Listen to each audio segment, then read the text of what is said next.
Are you thinking too much about the past life regression and the such? See, there are a lot of people nowadays doing pseudo meditations and all sorts of videos that theoretically would guide you towards finding things out about so-called previous lives and the such. Now, there was also an interesting question on the forum, but the problem was the answers were way off compared to the question. And the answer was, are past lives worth remembering?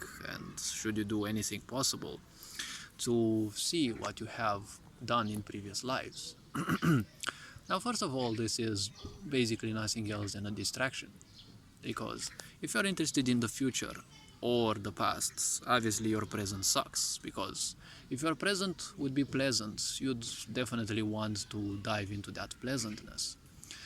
If only your past was somewhat pleasant, you'd only waste time with it if your present sucks.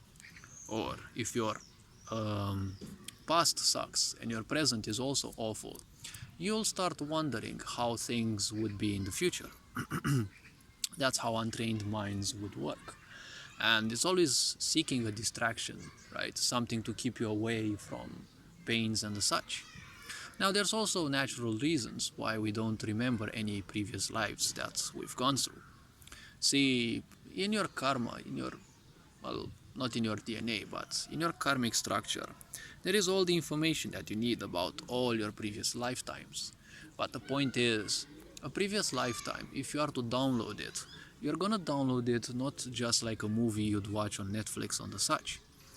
Such downloads always come with all the emotional and mental, psychological attachments as well, and literally everything that you've done.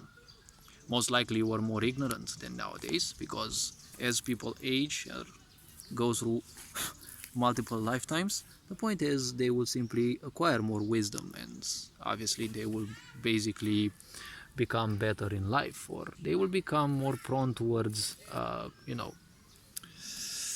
becoming not necessarily enlightened, but let's say somewhat wiser.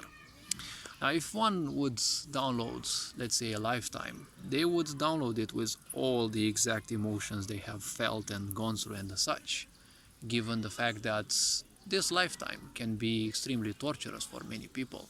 Do you think you can handle other previous lifetimes, which most likely were even more torturous? Obviously, people would focus on things like when they were kings, or some kind of, you know, any situation that felt good, because most likely the current life sucks. If your life sucks, technically it is the best thing, because everything needs to change, right? If your life really sucks, it means nothing in your life works, or very few things actually work. So there is a lot of room for improvement. As I've said, it's always much more difficult when you're at 80-90% potential and you just want that 10% extra. You never know how much you need to seek, how much you need to change for that extra 10% improvement. And when it comes to past lives, I've always said that they are somewhat a distraction. Imagine downloading the last 10 lives you've had with all the pains and the such. Imagine that you have to actually go through those, right? And experience what you've been like. Maybe you have been a hired gun. Maybe you've been a soldier and you've been captured by the enemies and died in a very torturous way. You would actually download those and feel those as if you're going through them at the right, at the present moment of your life. And I'm not sure many people can actually handle their current life, because especially nowadays, everything is so unpredictable, so many things happen in people's lives and your life and collectively, and you definitely don't want to mingle with that, right? The previous lives are for people and, all of us who simply existed. Whether you existed or not, whether it's your first life on earth or not, it simply doesn't matter. Previous lives are for our ancestors, and our ancestors will kind of creep in our existence the more ignorant we are, because we may not know who our ancestors are, but we share their DNA, and through that we share their impulses, their fetishes, their whatever you want to call it, their destructive behaviors, their fantasies, their quirkiness. Everything is in your DNA. When you become ignorant, you will see that certain behaviors start cropping up in your mind and in your body, and it's at times as if there's a titanic battle, right? To stop yourself from doing those. And, you know, the more people suffer, the more they want to distract themselves from the pain, because that's how everything works in this life. If you are in pain, the first priority is to make sure that the pain goes away. The brain has natural painkillers, but when it comes to the mind can never be shut down. The mind is shut down when you perish, but the point is, the mind is just an engine of creation. It can only create. So, people shouldn't bother with how to stop the mind. People should bother with how to make the mind still. Because thoughts will always come to you, but they cannot manifest, they cannot bother you without you giving them the right attention. I've always said, the point is, with thoughts, they are exactly like processes in a machine. No process in the software can work if they are not given the amount of resources that they need to work. The same is with the mind, because the mind and the cyber are more or less kind of the same dimension. And the mind that we use, the brain and machines, they have no such thing as discernment. They simply function. And that's the same thing as AI. AI doesn't have any discernment. It is just a bunch of code that repeats itself. Thinking about the past. See, the more you do something, the better you become at it. So make sure that you don't end up doing repetitive behaviors, because the problem is you'll suffer a lot because of those.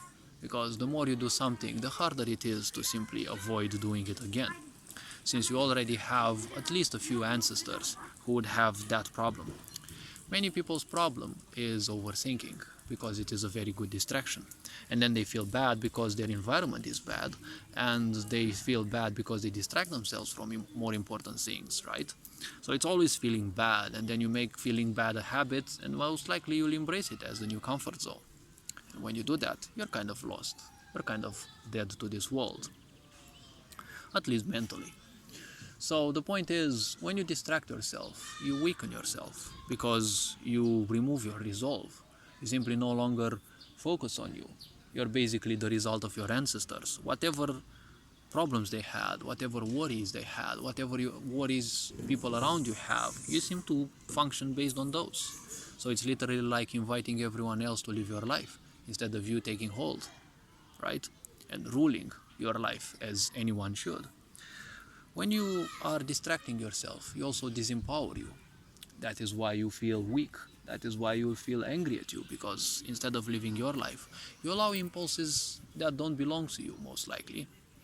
And you're allowing those to control you. After all, never forget, almost all people on this planet say that things are theirs, right? Some stupid parents even say their children are theirs. Children come through you, but they don't belong to you. You didn't come with anything on this planet, right?